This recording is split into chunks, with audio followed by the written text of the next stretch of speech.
All right. Hey, everybody. Welcome to the second part in a two-part series on macros.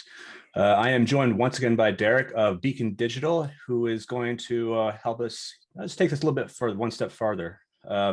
If you've not checked out the first episode, I'm going to do that fancy like point up YouTube type thing where there'll be a link there somewhere that you can grab. Might be on that side. I don't even remember. So yeah, go check that out if you need to. If this is a little too in the weeds for you.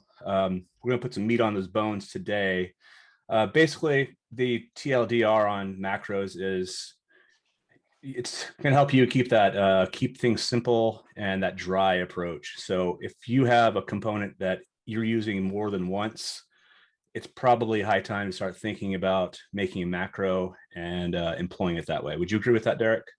I do. Yes, definitely. Perfect. Yeah, why don't you go ahead and share your screen and let's just show me some amazing things. Cool. One sec.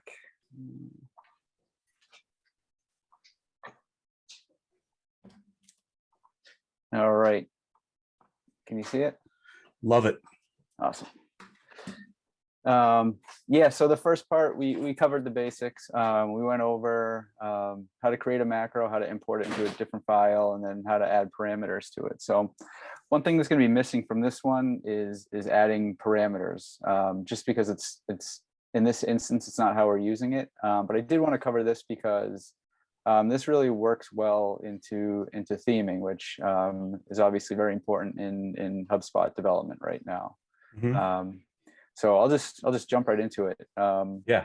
So we've kind of stuck to a standard module in our theme, and within any given theme, there's, I don't know, maybe 15, 20 modules, and each module has the same options in it. We have a header option, the body of it, and then a footer option. And then within each of those components, there are standard options for spacing and width and things like that, and alignment. So what we did was we broke out each one of these sections into its own macro, and now we can just feed the macros into each different module. That way, if there is some global edit to our overall structure, we're making it in one place, which is the ultimate goal of a macro. So yes.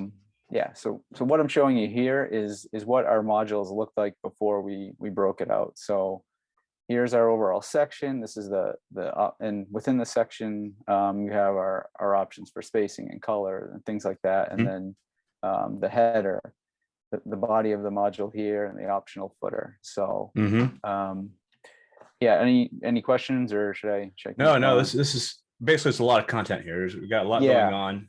Adding this multiple times is going to get pretty heavy pretty quickly. And I think anyone can start to see how, if you need to make a change, it suddenly becomes kind of confusing if you have to do this in 20 different places. Exactly right. And if you miss one module, then you're not creating the consistent feel that you should be delivering to your clients. So yeah, perfect candidate for a macro. So I'll jump into the actual macro file now, where we have everything broken out. I can kind of toggle back and forth if need be, but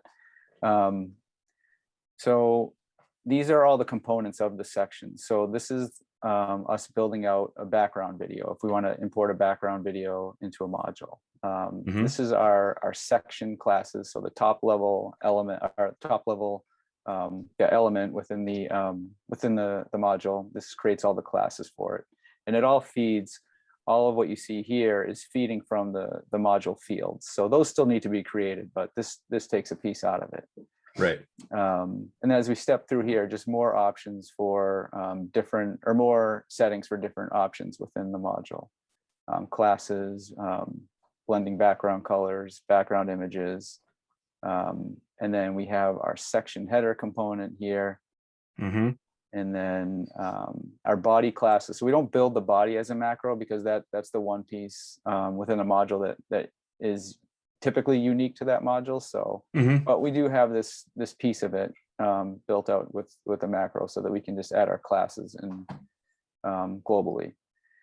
Any kind of animation we want to add, and then the footer. So this is everything you see here was really within is just slight variation of what you saw in the before macro module. Sorry.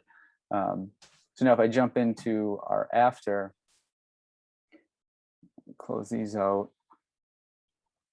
Now we see a much cleaner module here. So we have our body here, which we're building out as a local macro, but this is like I said, unique to each module. Okay. Sorry, let me take a step back. So we're importing our file too.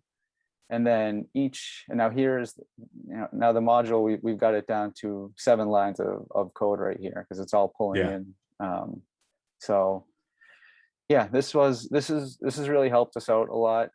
There's been some great applications for where this came in handy, where we decided that we wanted to make some bootstrap updates and things like that, and they were just made in one place.